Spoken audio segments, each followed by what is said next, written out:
सो hey everyone, स्वागत है आप सभी का आपके अपने चैनल गणित मंत्रा में। साथियों, बिहार बोर्ड मैट्रिक परीक्षा 2027 के लिए हम लोग सारे सिलेबस को अच्छे तरीके से पहले वन लाइनर खत्म करेंगे, उसके बाद ऑब्जेक्टिव खत्म करेंगे, वीवीआई क्वेश्चंस खत्म करेंगे। यानी कि इस बार आप सभी को पूरा कंप्लीट सिलेबस यहाँ पे कराया जाएगा। तो अभी हम लोग प्रकाश का प्रवर्तन पढ़ रहे हैं। अगर आप कहीं थ्योरी पढ़ लिए तो अच्छी बात है।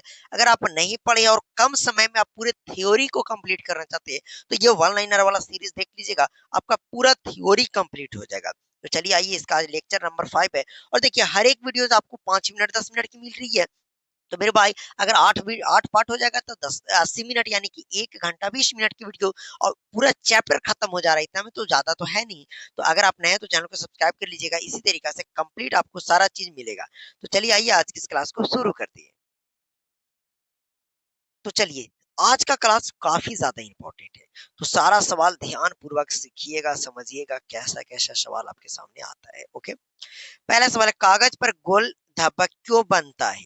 कागज पर जो गोल धब्बा है वो क्यों बनता है? क्योंकि प्रकाश किरणें एक बिंदु पर केंद्रित होती है। देखिए, अब प्रकाश कागज पर गोल धब्बा क्यों बनता है? जहां क्योंकि प्रकाश की किरणें एक बिंदु पर केंद्रित होती है। ओके, छोटा चमकदार बिंदु किस स्थिति में मिलता है? तो जब कागज की फोकस पर रखा जाता है तब। छोटा चमकदार बिंदु किस स्थिति में मिलता है?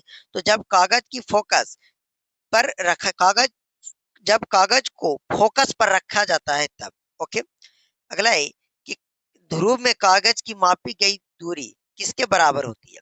ध्रुव से कागज की मापी गई दूरी जो है वो फोकस दूरी के लगभग बराबर होती है। किसके?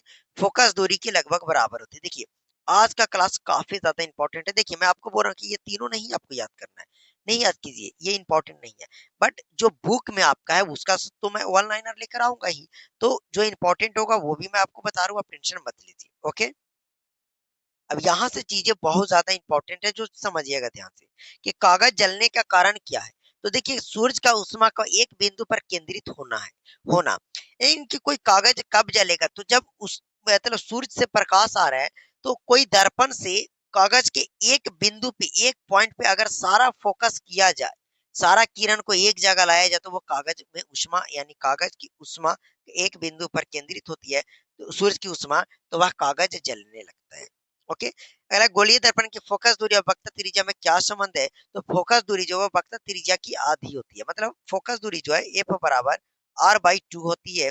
ये फॉर्मूला याद रखिएगा, एफ बराबर r/2। ओके, अब यहाँ पे हम लोग देखें कि एफ बराबर r/2।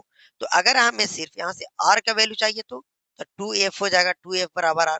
और r बराबर 2f, यानी वक्रता त्रिज्या का सूत्र हो गया r बराबर 2f। तो एक याद रहेगा तो दो याद हो जाएगा। ओके, मतलब फोकस दर्पण में कहाँ स्थित होता है? फोकस जो है वो दर्पण में कहाँ स्थित होता है? तो ध्रुव और केंद्र के बीच में। कहा?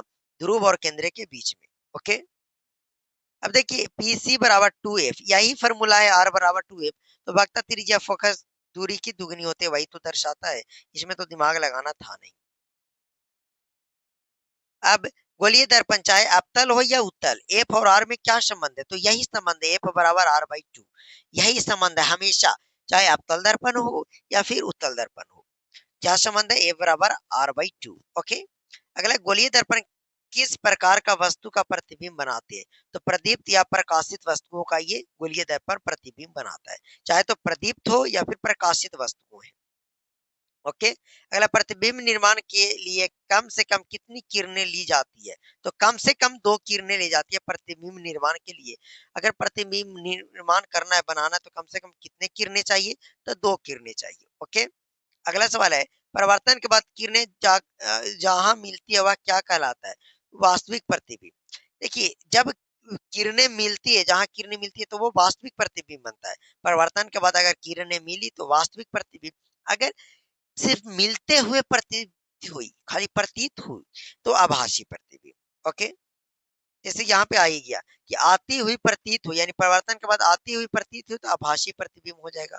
मुंह कांच के समानांतर आने वाली किरण अवतल दर्पण से परिवर्तन के बाद कहाँ मिलती है? तो फोकस पे मिलती है। कल के वीडियो में मैंने आपको बता रखा था। आगे देखिएगा कि मुख्य अक्ष के समानांतर आने वाली किरण उत्तल दर्पण में कैसी प्रतीत होती है? तो फोकस से आती हुई प्रतीत होती है। उत्तल दर्पण में आती हुई प्रतीत होती है, इसीलिए तो आभासी प्रतिबिंब बनता है। उत्तल दर्पण द्वारा बना प्रतिबिंब कैसा होता है? आभासी। लेकिन अवतल दर्पण द्वारा बना प्रतिबिंब जो होता है वह वास्तविक होता है। क्यों? क्योंकि वो फोकस से आती हुई प्रतीत नहीं, वह फोकस पे आके मिलती ही है। ये फोकस से आती हुई प्रतीत होती है, इसीलिए ये आभासी प्रतिबिंब बनाता है। फोकस की दिशा में आने वाली किरण परावर्तन के बाद कैसी होती है? तो मुख्य अक्ष के समानांतर निकलती है। किसके? मुख्य अक्ष के समानांतर। अबे क्या अवतल दर्पण को अंग्रेजी में कॉनकेव मिरर बोलते हैं, उत्तल दर्पण को कॉन्वेक्स मिरर बोलते हैं। ओके। अब ये बताया था कि यदि आर ज्ञात हो तो एफ कैसे निकालेंगे? तो एफ बराबर होता है आर बाई टू। यदि एफ ज्ञात हो तो आर कैसे निकालेंगे? तो आर बाई टू, आर बराबर टू एफ होता है। ध्रुव को अंग्रेजी में पोल कहते हैं, इसे हम लोग पी द्वारा डिनोट करते हैं।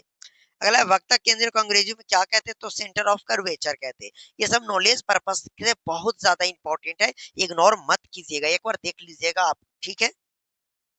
अगला सवाल है फोकस को अंग्रेजी में क्या कहते हैं? फोकस ही कहते हैं। फोकस दूरी को क्या कहते हैं? फोकल लेंथ कहते हैं। परिवर्तन के नियम किस पर लागू होता है? तो गोलीय दर्पण पर भी।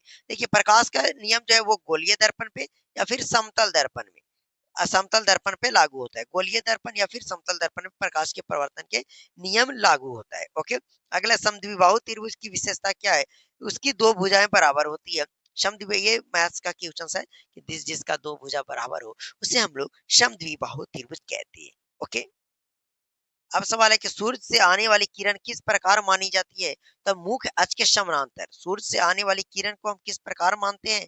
तो वह मानते हैं कि वह मुख्य अक्ष के समानांतर आ रही है। फोकस दूरी किसके बीच की दूरी है? तो ध्रुव और फोकस के बीच की दूरी है।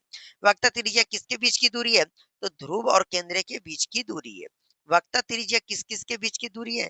तो ध्रुव और वक्ता केंद्र के बीच की दूरी है। अगला, वास्तविक प्रतिबिंब कब बनता है? तो जब परावर्तित किरण वास्तव में मिलती है। जब परावर्तित किरण वास्तव में मिले तो वास्तविक प्रतिबिंब बनता है। ओके। अब आभासी प्रतिबिंब कब? तो जब किरण मिलती नहीं बल्कि मिलती हुई प्रतीत होती है। और आभासी प्रतिबिंब किसमें? तो उत्तल दर्पण में। याद रखिएगा, बहुत इंपॉर्टेंट। आभासी प्रतिबिंब उत्तल दर्पण में, वास्तविक प्रतिबिंब अवतल दर्पण में। क्यों? क्योंकि अवतल दर्पण में फोकस पे किरणें मिलती है, लेकिन इसमें मिलती हुई प्रतीत होती है। मुख्य अक्ष के समानांतर किरण अवतल दर्पण में किससे होकर गुजरती है? तो फोकस से। बार बार सवाल आ रहा है, मतलब इंपॉर्टेंट है। मुख्य अक्ष के समानांतर किरण उत्तल दर्पण में कैसी दिखती है? तो फोकस से आती हुई। फोकस की ओर जाती किरण परावर्तन के बाद किसके समानांतर निकलती है? तो मुख्य अक्ष के। किसके? मुख्य अक्ष के। ओके। अगला कि गोलीय दर्पण के फोकस कहाँ स्थित होता है? तो मुख्य अक्ष पे। गोलीय दर्पण की जो फोकस है वो कहाँ स्थित होते हैं? मुख्य अक्ष पे। आर और एफ का अनुपात क्या होता है? तो दोनों आर 2:1 में होता है, क्योंकि आर जो है वो दुगना होता है एफ का। ठीक है ना? तो आर और एफ का जो अनुपात है वो 2:1 है। देखिए आर का वैल्यू 2 है और एफ का वैल्यू 1 है। ठीक ना? अगला सवाल है, दर्पण में प्रतिबिंब निर्माण के सिद्धांत पर आधारित है? तो प्रवर्तन के नियम पे। दर्पण में प्रतिबिंब निर्माण किस सिद्धांत पर आधारित है? तो प्रवर्तन के नियम पे। किरण आरेख बनने के लिए कितनी मुख्य किरणें परिवर्तित होती है? तो कोई भी दो। कम से कोई भी दो किरण अगर पर्याप्त होती है तो वह किरण आरेख बनाने के लिए जरूरी है। ओके। अगला सवाल है कि अवतल दर्पण में समांतर किरण क्या करती है? तो अभिसारित करती है। उत्तल दर्पण में तो अपसारी, इसलिए अवतल दर्पण को अभिसारी दर्पण भी कहते हैं, उत्तल दर्पण को अपसारी दर्पण कहते हैं। फोकस ध्रुव और वक्ता केंद्र के किस स्थान पर होता है? तो ठीक बीच में।